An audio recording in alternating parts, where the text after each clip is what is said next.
confiance assez limitée avec l'impact de ce genre de documents et de plans, mais pour le coup, ça permet au moins d'avoir ce soir un débat sur des sujets d'aménagement, et ça c'est très bien. Donc, alors, il y a beaucoup de choses, je ne vais pas balayer tout ça parce qu'on est encore là demain matin.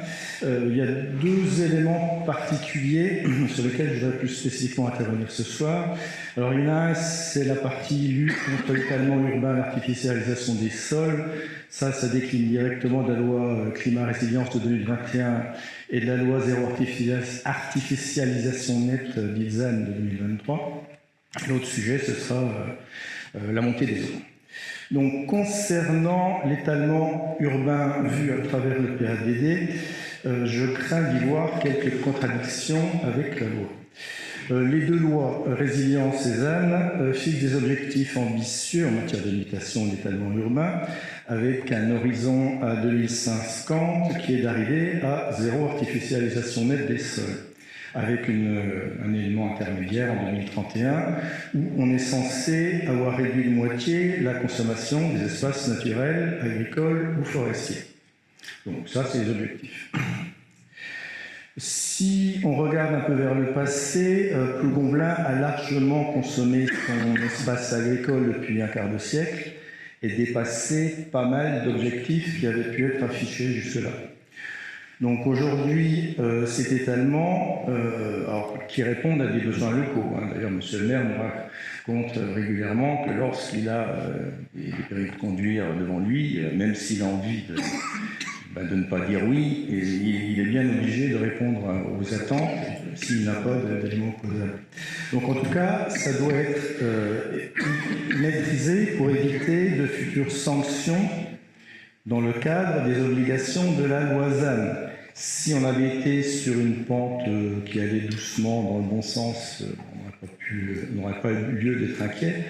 Mais jusqu'ici, on était exactement dans le sens inverse, ce qui signifie qu'il va falloir être énergique pour inverser la tendance.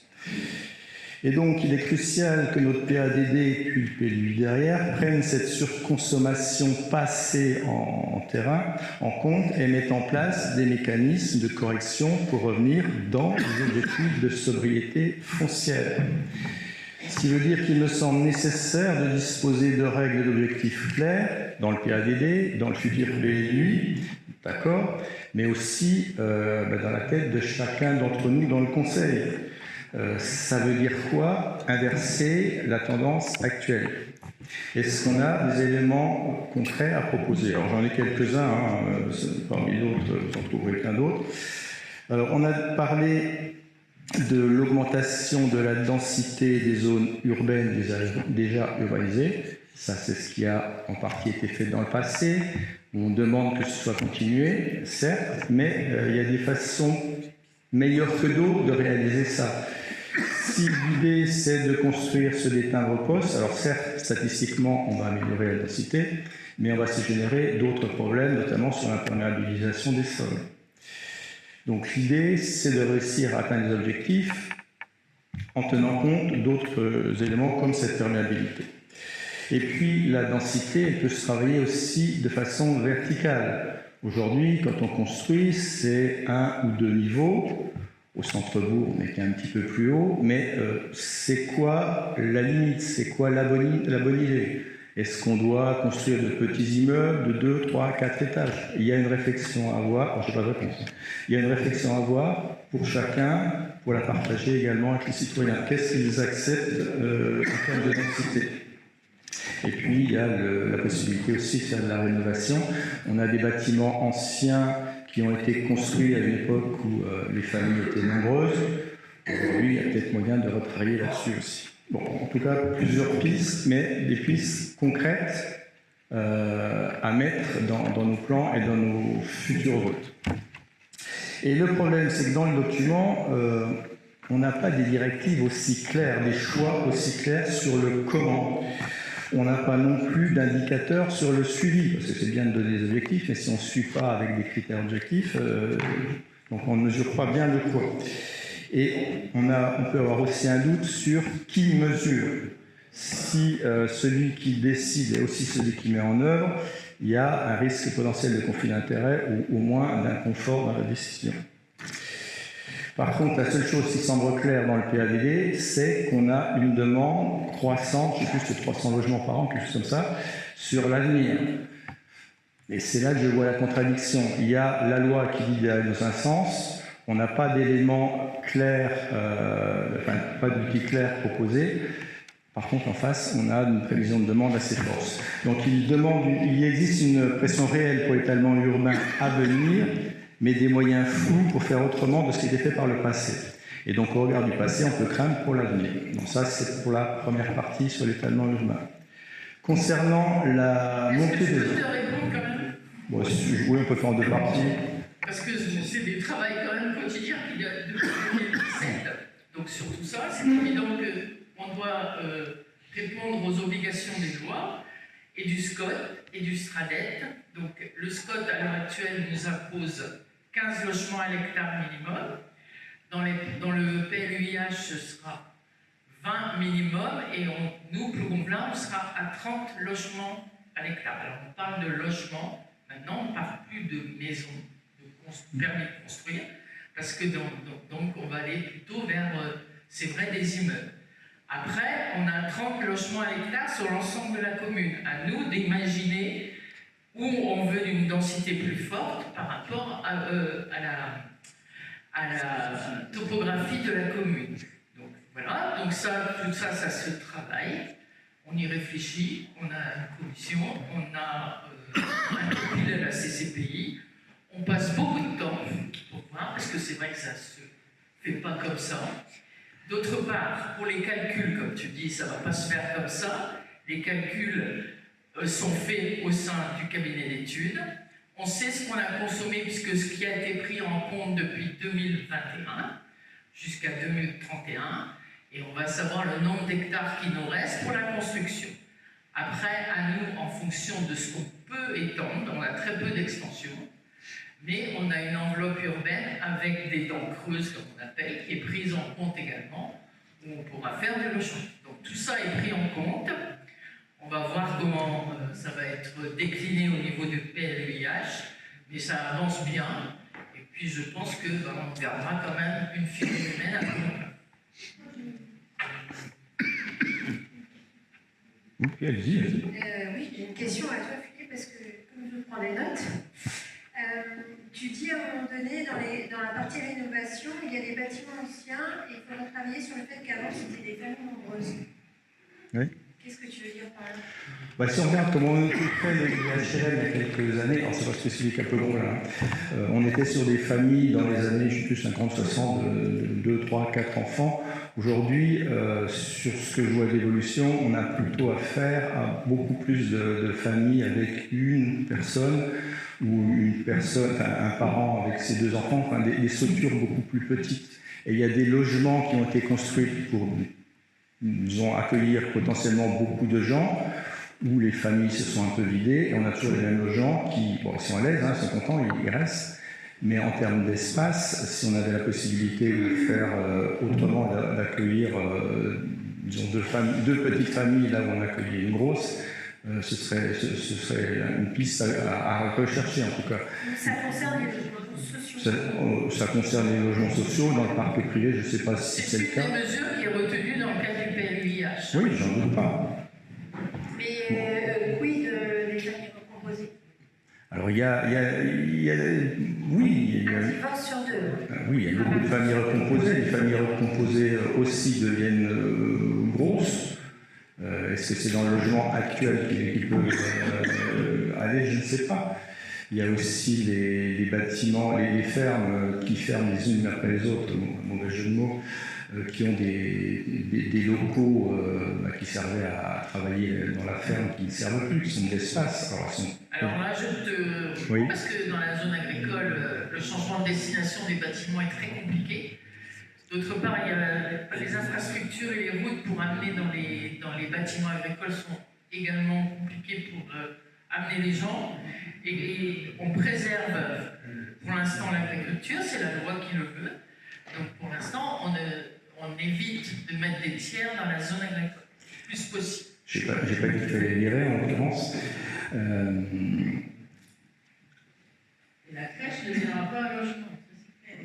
La crèche ne doit pas devenir un logement, c'est pas la question. L'idée qui peut être débattue, il me semble, c'est d'utiliser de grands logements tels qu'on les faisait dans les années, on va dire, de 50 à 70, pour les restructurer quand c'est possible, et c'est pas toujours possible, et c'est jamais simple, parce que c'est une piste de densification. Voilà, c'est tout.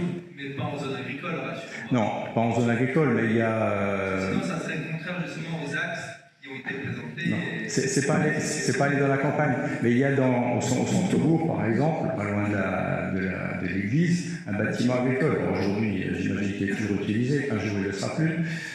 Qu'est-ce qu'on fait de ce genre de bâtiment? Et là, il y a de la réutilisation possible. En tout cas, l'idée est de rechercher des moyens de densification un peu différents qui ne consomment pas de nouveaux fonciers. C'est ça la démarche. J'ai cité quelques exemples, je ne dis pas que c'est les bons, je ne dis pas que c'est les seuls, mais je dis par contre qu'il faut être concret. Les objectifs, on est d'accord. Simplement, les objectifs sans éléments concrets à mettre sur la table, c'est un petit peu embêtant. Et le suivi, du coup, est plus compliqué. Alors justement, tiens, j'ai noté avec intérêt, tu évoquais la densité verticale, qui est aussi ce qu'exposait Christine, à savoir effectivement, aujourd'hui, le pavillon individuel, c'est peut-être quelque chose qui appartient au passé. Tu évoquais donc des petits immeubles, je sais que tu n'avais pas d'idée, ce qui moi me surprend, parce que quand même là aussi pour avoir des idées. Qu'est-ce que toi, tu accepterais en zone urbaine? Sur Centre-Bourg, je crois que ce qui a été fait n'a pas soulevé beaucoup de protestations. Après, est-ce qu'on peut mettre 1 ou 2 étages de plus?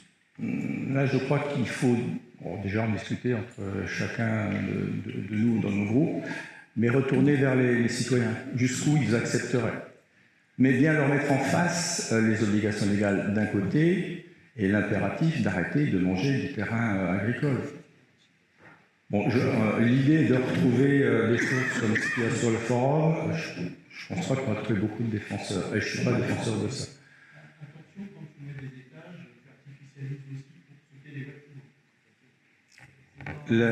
bâtiments. Les mobilités vont avec, oui. C'est-à-dire, on ne peut pas mettre 100 personnes à un endroit en disant ils auront tous de voitures. C'est pas possible. Mais, encore une fois, proposons des solutions. Elles seront bonnes, elles seront mauvaises. Elles induiront derrière des contraintes. Et la voiture en est une, bien évidemment. Et derrière, les transports en commun ou pas en commun. Mais essayons d'être plus concrets que de grandes orientations. Enfin, quand Christine a intervenu... Donc, soyons concrets. Christine a évoqué un chiffre qui est aujourd'hui à l'hectare. On verra si c'est ce chiffre-là, mais étant indiqué que c'est le SCOT du Pays de l'Ouest qui nous fixera aussi ces objectifs. Donc si c'est, imaginons, 30 logements en moyenne sur la commune, ça veut dire que si on fait 30 logements partout, tu peux avoir des secteurs éloignés, je vais dire vers Wasmer par exemple. Si on ne fait pas 30 logements là, parce qu'on dit non, c'est pas adapté, donc ça veut dire qu'ailleurs, pour tenir cette moyenne de 30 logements, il faudra aller au-delà. Si on veut respecter les statistiques, on sera dans l'illégalité, puisqu'on ne respectera pas cette densité. Oui, donc, je repose ma question, pour que tu m'apportes une réponse concrète. Toi, dans ces cas-là, en centre-bourg, tu verrais plutôt une densité plus importante que 30 ou pas? Parce que si c'est oui, ça veut dire que dans ces cas, tu es obligé de passer à des immeubles. Si c'est en centre-bourg qu'on doit construire, et si on le peut, parce qu'on préempte par exemple de l'espace, on fera des immeubles. 3 étages, je pense que ça ne posera pas de problème. Si c'est à nouveau refaire ce qu'on a fait au Trésir, ça posera de problème. Qu'est-ce que je dis d'autre? Non, mais c'était pour que ce soit concret. C'est bien, on est passé un peu en mode conseil municipal inversé. Je ne sais pas si ça préfigure 2026 ou après 2026. Je ne sais pas, c'est intéressant. On peut inverser si tu veux. Là-dessus, sur le 30 logements par hectare, il est définitif parce que je sais que dans certaines zones du SCOT, ça va jusqu'à 35. Le SCOT, il est adopté. Nous, on fait partie de la zone 3 de l'île. Donc du coup, on fait partie de cette zone où on sera obligé d'avoir 30 logements à l'hectare. À savoir que Saint-Venant et Pludamézo seront supérieurs à nous pour leur densité. Donc de toute façon, on sera obligé de passer en moyenne de 30, mais dans tous les programmes qu'on aura, quel que soit l'endroit, quel que soit, on sera à 20 minimum. Donc ça, il faut bien se mettre dans la tête que ce ne sera plus le logement qu'on voit actuellement qui vont sortir de terre. Ça, c'est clair.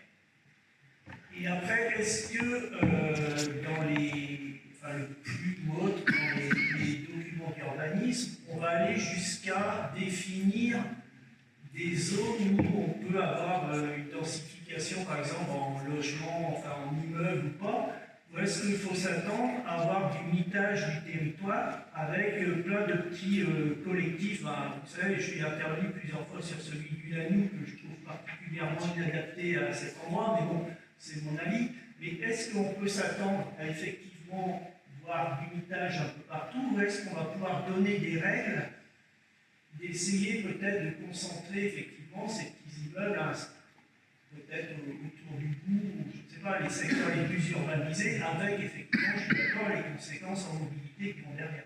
Alors pour l'instant, on ne s'est pas défini encore complètement.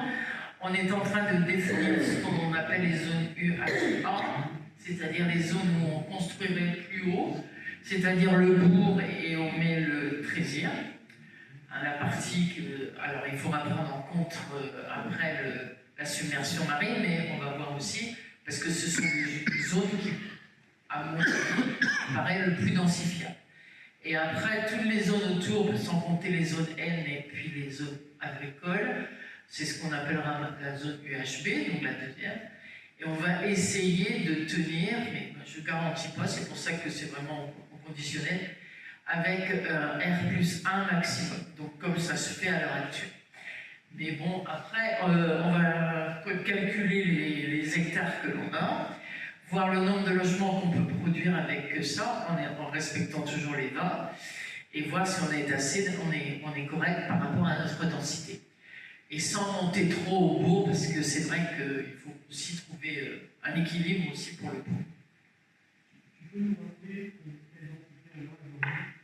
alors, à l'heure actuelle, c'est 15 maisons à l'hectare. 15. Et les 3/4 des lotissements qui sont sortis de terre à l'heure actuelle, après les derniers, on n'était qu'à 12 dans les 3/4 des permis d'aménager qu'on a eu. Et ce qui nous a sauvés dans notre comptage actuel, dans notre PLU, c'est l'immeuble du Lanou. Parce que du coup, comme on a beaucoup densifié, ça nous a permis de diminuer dans d'autres zones. Par exemple, je dis, qu'est-ce que le dernier lotissement qu'on a eu, Philippe, c'est au PAE de Carvaz-Douai, ça nous a permis de mettre encore des maisons, des maisons simples. Bon, en tout cas, voilà au moins une orientation concrète. La densification pourrait se faire par densification plutôt verticale. Alors, deuxième partie que je voulais aborder, c'était le problème de la montée des eaux. Donc là, c'est un autre phénomène. L'impact du changement climatique et la montée des eaux représentent une menace sérieuse pour notre commune, aussi bien sur la zone marécageuse du Trézire que sur les falaises. Alors, il y a plein de scénarios, hein, mais même si on prend les scénarios scientifiques, disons, modérés, une élévation de 50 cm à 70 cm est envisagée d'ici la fin du siècle. Les études du GIEC, du CEREMA, du Bureau de recherche géologique et minière de Météo France indiquent tous que la commune de Plougonvelin pourrait être impactée dès les prochaines décennies par la submersion marine et l'érosion côtière. Alors si on est très optimiste, on dit décennies à venir, c'est dans 50 ou 60 ans. Si on est réaliste et imprégné de ce mandat, on doit le considérer que c'est dans la décennie qui vient, parce que ça peut effectivement, si ça se passe mal, arriver dans la décennie qui vient. En tout cas, d'un point de vue légal, l'article L121.1 du Code de l'urbanisme stipule que les politiques d'aménagement doivent être adaptées aux risques naturels. On l'a rappelé tout à l'heure. Les PLU vont prendre en compte l'adaptation des espaces exposés au recul du trait de côte. Mais là aussi, il serait bon qu'on soit plus clair dans nos têtes sur ce que ça veut dire concrètement. Alors je peux reposer un certain nombre de propositions que j'ai déjà proposées par le passé, mais ce n'est pas les seules. Mais l'important, c'est même si ce n'est pas celle-là qu'on en est. Donc moi, je suis pour voter très rapidement une interdiction de l'urbanisation dans les secteurs les plus exposés à la montée des eaux et de submersion marine et à l'effondrement des sols. Mais il y a aussi d'autres bonnes expériences dans Plougonvelin qui méritent d'être développées. Je pense aux zones humides qui jouent un rôle alors pas dans la montée des eaux, mais dans la gestion des eaux pluviales en tout cas, et dans la prévention des inondations. La vallée du Stang est quand même une belle réussite.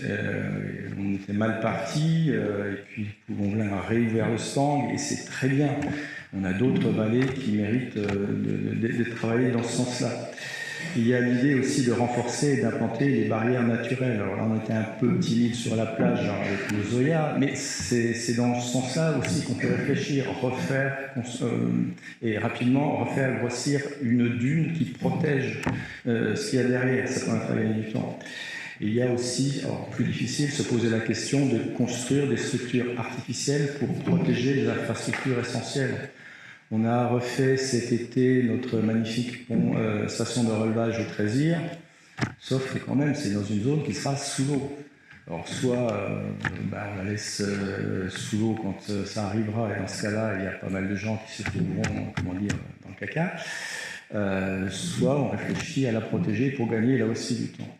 Donc, concrètement, qu'est-ce qu'on fait quand quelque chose qui est inéluctable, même si on ne peut pas préciser exactement à quelle date ça va se préciser? Et là aussi, dans le document, on a des orientations. Dans le PADD, il n'y a pas de souci. C'est plus quelque chose qui est occulté. Mais quel choix on peut faire concrètement, c'est plus compliqué à voir. Et puis là aussi, il n'y a pas d'indicateur de suivi sur les zones menacées. Voilà, combien de maisons vont être à évacuer, quand, etc. et sur quel principe. Donc aujourd'hui, rien n'interdit de construire dans les zones menacées à court ou moyen terme. Donc en conclusion de tout ça, il y a dans le PADD des choses très importantes, une prise de conscience, mais hélas, des contradictions sur certains objectifs, entre les objectifs affichés, la demande des particuliers ou du monde économique, et puis des éléments concrets qui permettent de passer à l'acte dans le respect des obligations légales.